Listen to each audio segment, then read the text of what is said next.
नमस्कार, welcome to कवियो 248। मैं हूं अखिलेश कुमार। नाउ एक ऐसे टाइम में जब यूएस भारत की आवश्यकता है ईरान के इशू को लेकर, और साथ ही साथ इंडिया यूएस ट्रेड डील भी ठंडे बक्से में जा चुकी है। सडनली हम देखते हैं कि यूएसए में बातचीत स्टार्टिंग हो गई है कि क्यों ना भारत की एक्सटर्नल इंटेलिजेंट व रिसर्च एंड एनालिसिस विंग इस पर सैंक्शन इन्फोर्स कर दो। राष्ट्रीय स्वयंसेवक संघ आरएसएस पर भी सैंक्शन लगा देनी चाहिए। यह यूएसए में रिकमेंडेशन आ चुकी है डोनाल्ड ट्रंप की ड्रेस पर। यहाँ पे आप देख पाओगे यूएस का जो रिलीजन फ्रीडम पैनल है, इन लोगों ने एक रिपोर्ट सौंपी है यूएस प्रेसिडेंट ट्रंप को। वहाँ पे ये लिखा है कि हमको कि यूएस को कि टारगेट सैंक्शन लगा देने चाहिए on RSS and research and raw पर। बहुत बड़ी डेवलपमेंट है कि किस टाइप के सैंक्शन ये लगाने की बात कर रहे हैं, रॉ पर और आरएसएस पर। तो प्राइमरली दो टाइप के सैंक्शन होंगे। पहली बात तो इनके एसेट्स फ्रीज कर लो, जो भी रॉ या फिर आरएसएस के बैंक अकाउंट हैं इन यूएस, इनको बिल्कुल फ्रीज कर लो। जो भी संपत्ति है इसको फ्रीज कर लो, जो काफ़ी हद तक यूएसए ने किया है रसिया के साथ। इनके जो एसेट्स हैं ये फ्रीज कर लिए। और यूएसए में बिल्कुल ऐसा कानून है कि ये लोग फॉरेन एंटिटीज़ के साथ ऐसा कर सकते हैं। उसके अलावा बैन एंट्री यूएस, अगर मान लीजिए कल को ये सैंक्शन इम्पोज हो जाते हैं रिसर्च रॉ के या फिर आरएसएस के, कोई भी व्यक्ति यूएसए में एंट्री नहीं कर पाएगा। बहुत ही ज़्यादा मैं कहूँगा कठोर सैंक्शन की यहाँ पे बात हो रही है। और इंटरेस्टिंग बात देखिए, भारत में जो ऑपोजिशन पार्टी है कांग्रेस, इन्होंने कहा बिल्कुल आरएसएस पर तो सैंक्शन लगाओ, क्योंकि ये देश की एकता के लिए एक जहर है। It is poison to India unity. यहाँ पे आप देख पाओगे ये कांग्रेस की ट्वीट है। यहाँ पे ऊपर हेडलाइन में इन्होंने लिखा था US should impose a ban of RSS पे बिल्कुल बैन लगा देना चाहिए। This recommendation this made Donald Trump administration by यूएससीआरएफ।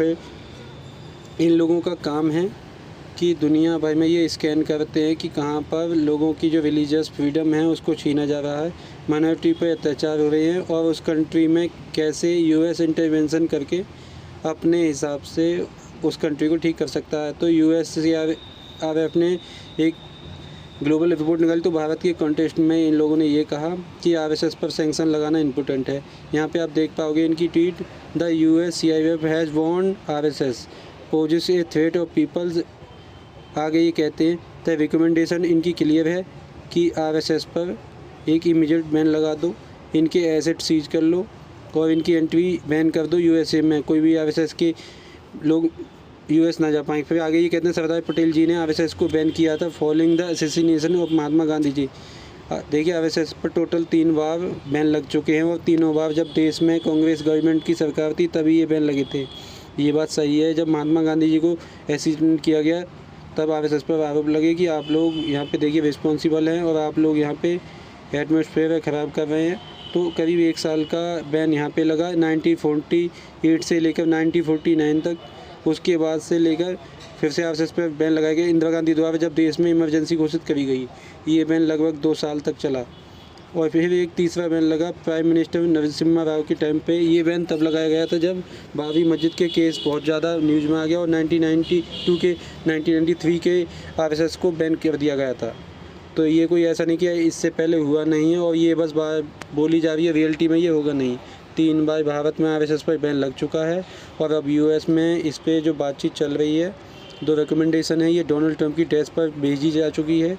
और अगर ट्रंप ने यहाँ पे साइन कर दी और अप्रूवल कर दी, और अगेन ट्रंप का कुछ पता नहीं है, इन्होंने अजीबोगरीब काम किए हैं। इंटरनेशनल सोलर अलायंस से यूएसए को पुल आउट करवा दिया। ये बोल दिया कि ये इंटरनेशनल सोलर अलायंस यूएस के लिए ठीक नहीं है, और वेरियस और तरीके के अजीबोगरीब निर्णय लिए हैं डोनाल्ड ट्रंप ने।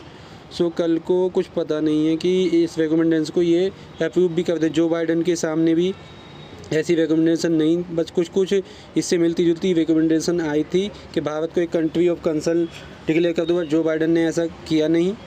बस ट्रंप के केस में क्या कि इनके कोई आइडियल नहीं है, ये बस देखते हैं कि क्या किस चीज़ को मैं यूज़ कर सकता हूँ भारत पर प्रेशर डालने के लिए। और अगर यहाँ पे आपका सवाल ये है कि मान लीजिए कि हाइपोथेटिकली स्पीकिंग ये आरएसएस के जो एसिड्स हैं यूएसए में ये फ्रीज कर लेते हैं, सैंक्शन इम्पोज कर देते हैं, ट्रैवल बैन लगा देते हैं, रॉ के साथ ये भी ऐसा कर देते हैं, उसके बियॉन्ड यूएस क्या कर सकता है? यही लिमिट है ना इनकी? नहीं। आप अगर पूरी रिकमेंडेशन पढ़ेंगे तो उसमें एक बहुत ज़्यादा डेंजरस बात ये भी लिखी है कि इंडिया को as a whole country of the particular concern यहाँ पे घोषित कर लो। क्यों?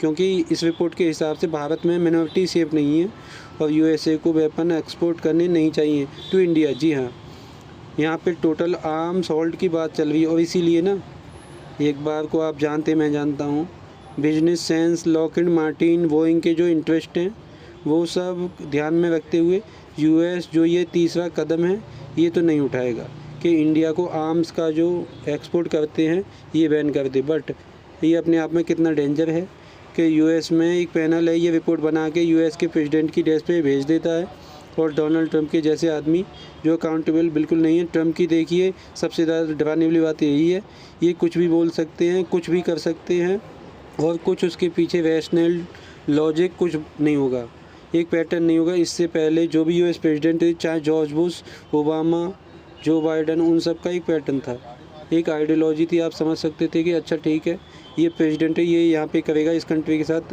ये रिलेशन होंगे। बट ट्रंप का ये कुछ भी कर सकते हैं। पहली टाइम में कहते थे कि पाकिस्तान बेवकूफ़ बनाता है यूएसए को, सेकंड टाइम में कहते हैं my favourite field marshal.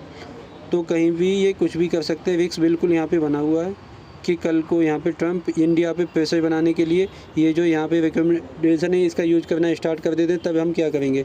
Already हमने देखा है कि ट्रंप ने एक अजीब सी स्टेटमेंट दी है रिसेंटली, वी विल रिमेंबर। आज के समय स्टेट ऑफ हॉर्मुज़ में यूएस फंस चुका है। यूएस को पता है कि इनको बाकी कंट्री की सहायता है ताकि स्टेट ऑफ हॉर्मुज़ ओपन किया जा सके। तेल की कीमत लगातार बढ़ी। अब सेंस बाकी कंट्री यूएसए की हेल्प में नहीं आ रही, ना भारत जा रहा है, ना यूके जा रहा है, ना कनाडा, ना या यूरोप के बाकी देश। अब ट्रंप ने वार्निंग दे दी है कि अब मैं याद रखूँगा। क्या याद रखेंगे? अब किसने बोला था कि जाके ईरान को अटैक कर दो बिना किसी प्लान के। अब सिंस ट्रंप यहाँ पे बुरी तरीके से फंस चुके हैं, इनकी अजीबोगरीब स्टेटमेंट आ रही हैं। इनकी स्टेटमेंट ये थी कि हमें शायद स्टेट ऑफ हॉर्मुज़ में होना भी नहीं चाहिए, हमें पास खुद इतना तेल है। अगर खुद आपके पास इतना तेल है तो फिर ईरान को अटैक किया क्यों था?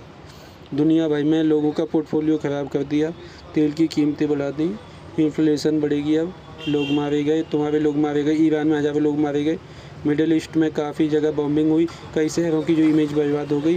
मिला क्या ये सब करके? ईरान आज भी कहता है कि इनका जो मिसाइल प्रोग्राम है इसको ये कंटिन्यू करेंगे। ना इनकी सरकार का कुछ तख्ता पलट हुआ है, ना कुछ हुआ है। सो अभी तक तो देखिए, मैं कहूँगा ट्रंप काफ़ी फ्रस्ट्रेटेड हैं और मैं सरप्राइज कि ये आने वाले टाइम में धमकियाँ देंगे कई कंट्री को। यूरोप को धमकी देंगे कि मैं नेटो छोड़ दूंगा, तुम लोग मेरी मदद करने के लिए आए नहीं। I will remember. इंडिया के केस में ऐसी रिपोर्ट आ जाएंगी अचानक से कि वो को बैन कर दो, आरएसएस को बैन कर दो, इंडिया को एक्सपोर्ट जो है वेपन के ये रोक दो। This is going to problem. But देखना ये होगा यूएस गवर्नमेंट इस रिकमेंडेशन के बारे में क्या कहती है। क्या इमीडिएटली इनको रिजेक्ट कर दिया जाता है या फिर ट्रंप इन रिकमेंडेशन को एक तरीके से रखते हैं टेबल पर, इन केस कल को कुछ प्रेशर डालना हो भारत पर। क्योंकि ट्रंप का अगेन कुछ पता नहीं है। यूजली रिपब्लिकन प्रेसिडेंट ऐसी रिपोर्ट को इतनी इम्पोर्टेंस देती नहीं, बस ट्रंप हर ऑप्शन एक्सप्लोर करके देखेंगे। तो इस टॉपिक से रिलेटेड अभी बहुत सी अपडेट आएंगी, बहुत कुछ होगा। मैं आपके लिए अपडेटेड वीडियो लाता रहूँगा। इसी के साथ ये वीडियो का अंत। Thank for watching. Measure the God watch over you.